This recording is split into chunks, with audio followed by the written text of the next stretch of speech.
Welcome to Uncaged. Today we're speaking with Jordan Lawrence. Now, Jordan is the co-founder and chief growth officer of Vault, which is a company that's building the global infrastructure for real-time payments.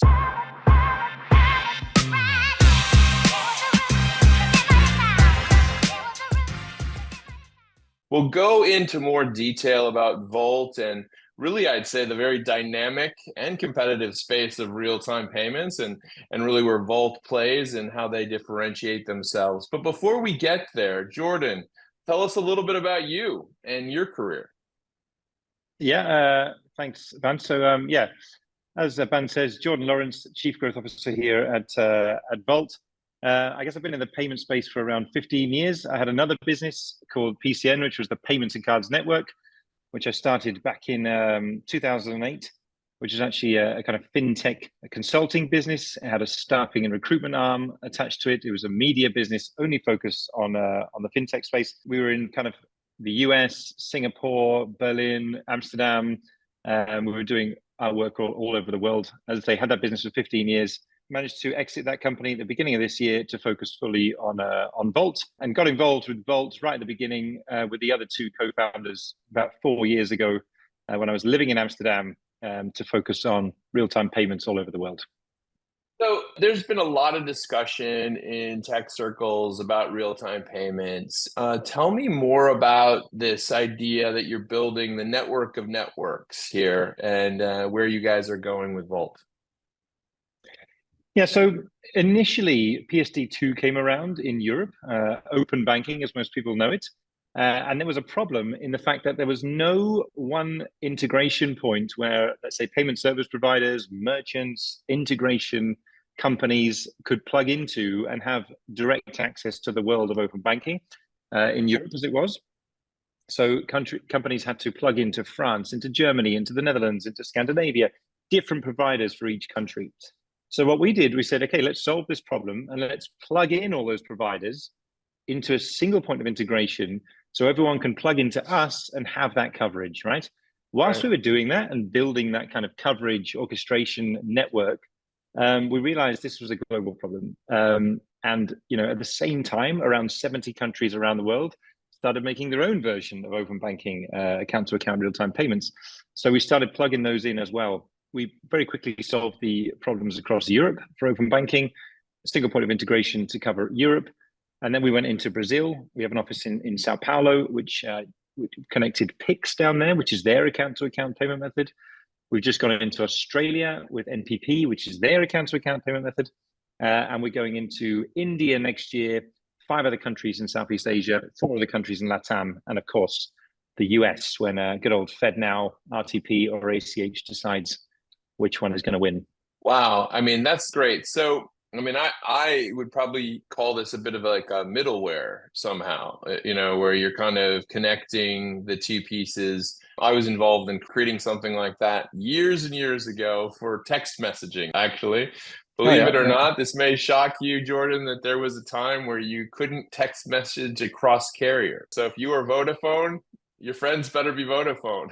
I remember those times, yeah. And it's really funny you mentioned that because our CTO is actually, his background is the telecoms industry. And what fintech is going through now in terms of consolidation, interoperability, feels very much like those times in the telecommunications space, right? Where everyone's now trying to come together and make each other's networks work, right? And this is very much where we're going.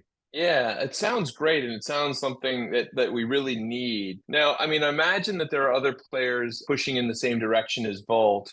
What is it that you and the team are up to that really differentiates your efforts versus what they're doing? It's a good point. So I think there's 2 main differentiators with Vault. One is the coverage, as I mentioned before, right? There's no other company which you can plug into via a single point of integration and have access to as many markets as Vault covers. Right. Mm-hmm. The other point is that Vault will actually act as the merchant of record in each country we're going into, which means if you're a small business or any business, let's say, and you're based in Europe, as an example, right, and you want to have access to the Brazilian market, Vault will actually be your business in Brazil. So you don't have to go and set up a company there. we actually will collect the funds on your behalf, right? We'll even get your website translated into the local language if you want. And then we'll Hmm. remit those funds back to your company in Europe or the US or wherever your company has to be based. But it saves you a huge amount of time having to go into setting up your own company in these other countries. In which case, we will bring you a market. So in that example of Brazil, we can actually bring you 200 million people who are now able to pay using, pay from your online store using their local payment method, which is quite Wow. unique. I think that the third thing which we're building, it's not built yet, but I think what will differentiate Bolt in the coming years is, back to your analogy of the telecoms industry, is the interoperability of all these payment methods, right? So the goal is to have the person who's based in Brazil able to use Pix, right, in Europe, who the person in Europe using their Dutch bank account able to be in the US and pay there, and actually make all these local payment methods in each country we cover interoperable to the next. I think that's going to be the unique thing moving forward with Bolt. Wow. Well, that would be tremendously handy for someone like myself, for sure. Uh, but I'd be curious to get an understanding as you and the team have built out Volt. You started, I think, in 2019. So you've been working through that lovely roller coaster ride of the pandemic to this post-pandemic era that we're in. And what kind of customers now are using Volt? I mean, what's top of mind for them? Yeah, so there's a few things, right? Volt actually has a customer in every single vertical you can imagine, from travel to crypto to everything in between. So there's a use case for each vertical market, right? I think if I was to name a few of these use cases, the merchants, you can see some of the merchants we have directly plugged into, the likes of Kiwi Travel, to name a big one, Farfetch, which is a big online Wow. retailer. Yeah.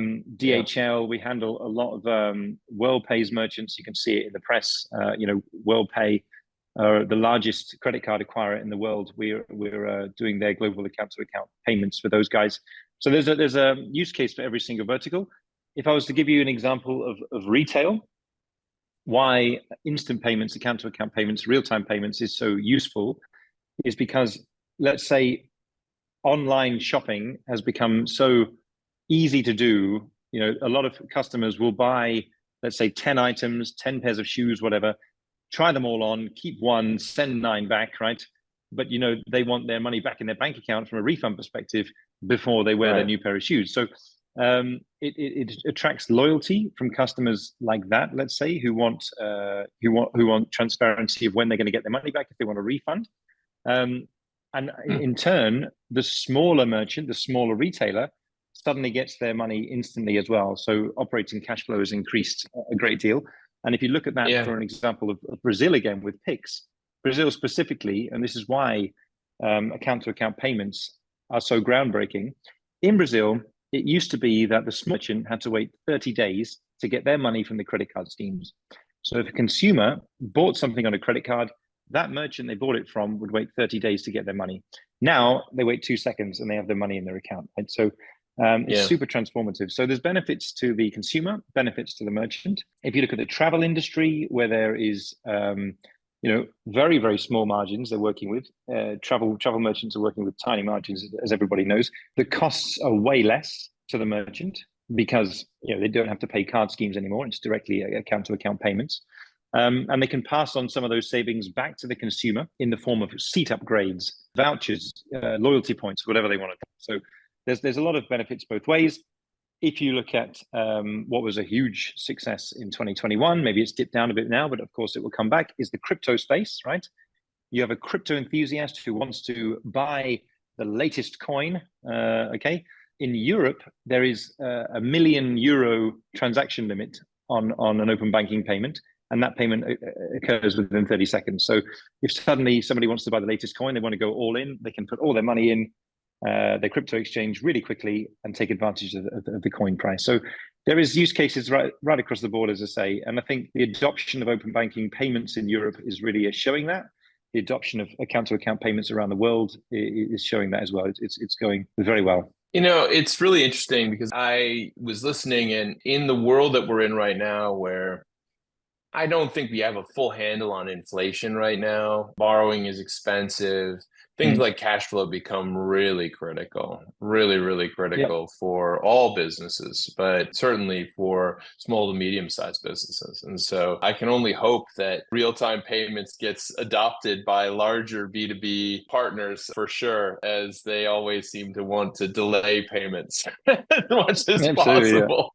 yeah, absolutely. But that's a whole nother episode, Jordan. We can talk about that another time. But let me Certainly change can. gears a little bit here and talk about really, I'd say, the passion behind what you do. You mentioned that you actually set up another business that was in a related space to Vault. Now you are one of the co-founders of Vault, and the business is scaling. What drives that passion for the payment space? Yeah, certainly for me. Even if we step back before the last business I started another one in Europe, in the UK, which was actually a chain of surf shops, right? Which we had. I was teaching kite surfing. We're talking a long time ago. Oh, I wow. was teaching kite surfing, windsurfing, all these kind of water sports, and I set up a load of surf shops in the UK, and then started a online surf shop back in 2022, which became the largest one in Europe. Not difficult in, sorry, 2002. We're talking 22 years ago nearly. Yeah, became the largest online surf shop in Europe at the time. Again, not difficult. E-commerce was very early, and I think even back Hmm. then, it was about helping consumers change their behavior, right? So I was at the forefront of e-commerce in that particular industry. The problem there was people didn't know where to go to learn to kite surf, for example. We set up kite surfing Yeah. schools. They didn't know where to go to buy their kite surfing stuff. We set up kite surfing shops, then allowed them to buy things online. So it's always been about helping consumer behavior. The PCN, Payments and Cards Network, which I mentioned before, was all about helping fintech companies grow, advising them on their media strategies, staffing and recruitment, so changing people's lives, getting them into fintech. Right, it was very nascent when I started it in 2008. So people were, how do I get into fintech? We helped them into fintech, help their careers grow, and then advise the companies they were working in. And that's translated onto Vault as well. It's something new. A regulation changed with PSD2 in Europe, right? So people think, how do we get into this new payment method? How do we get into the account-to-account payments? Vault is a Yeah. gateway into that world of account-to-account payments and the whole behavioral change of the world, which I think is really is what drives Vault in general. Not only me. I think seeing the world change from basically everybody using credit cards, which the technology's been around since 1955, to suddenly something new, account-to-account payments, a much more transparent way of paying for things, I think is what is driving the whole business, really. Yeah, it's very exciting. And it also, I think, the evolution of your career, Jordan, really reflects that, I'd say, maturity and improvement that we've seen in the digital marketplace. I mean, the challenges around 2000 in conducting e-commerce were tremendous, especially if you wanted to do it internationally, and especially if you wanted to do it across Europe. I mean, I remember being based in the UK. It was always easy to talk about and then much harder to implement. so, It was crazy. It was so crazy. yeah. Yeah, So I think that really, as I listened to your story, you have been really a pioneer on that, kind of making it easier, making it seamless, evolving it so that it actually is what the promise always has been, where we can have that transparent, seamless, fast solution, which really I think commerce is going to depend on going forward, which is very, 100%. very key. If I had this account-to-account payment method back when I had, my online surf shop, it would have made a massive difference. Small Yeah. retailer, very expensive goods, low margin, and all there was PayPal and credit cards, right? Had there been an account-to-account payment method, I think we would have, we would have been very happy indeed. So I really come at this from the merchant side as well, which is great. Yeah, absolutely. So let's talk about really evolving this for the near future, Jordan. You coming out of just being at 2020, Money 2020, and which is for those that don't know, is a huge conference really in the whole fintech finance space. What are you seeing on the horizon for the next year or so? Yeah, I think the talk of the town was Money 2020 account-to-account payments, right? And the kind of global evolution of this, which was great to see. So I think what we're seeing is just basically further productization of these real-time payments. I actually saw, again, it's all over the news that Visa and MasterCard, of course, are also very active in account-to-account payments. Visa tried to buy Plaid. Obviously, that didn't go through, but they successfully bought Tink, which is a European open banking company. You have MasterCard buying the Aya network out of Scandinavia. I think there's 1,000 people sitting on the MasterCard open banking team. So, you see everybody getting into these real-time account-to-account payments. So it's really just the evolution of that and how everybody can work together to make it a reality. Another thing you see is, when you talk about real-time payments around the world, you have to talk about, the blockchain. You saw Visa do a deal on the Solana chain. MasterCard are using tokenized payments as well as crypto payments for international transactions.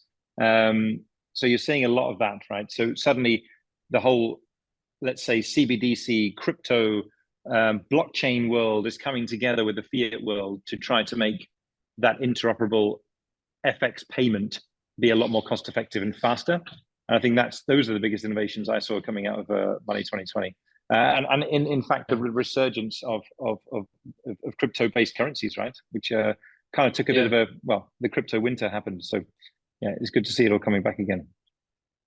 Wow, we'll see how that continues. That would be great to help pay for my children's college tuition that that I put in Bitcoin and saw it disappear.